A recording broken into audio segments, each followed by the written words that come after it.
আমার মনের ঘরেতে আমি রেখেছি যারে, দু জাহানের বাদশা নবী কামলিওয়ালা রে, দু জাহানের বাদশা নবী কামলিওয়ালা রে।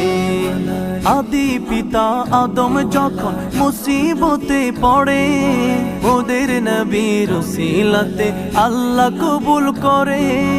আদি পিতা আদম যখন মুসিবতে পড়ে, ওদের নবীর উসিলাতে আল্লাহ কবুল করে।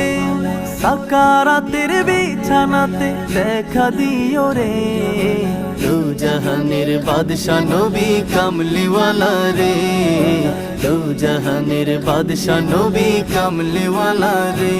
আমার মনের ঘরেতে আমি রেখেছি যারে, দু জাহানের বাদশা নবী কামলিওয়ালা রে,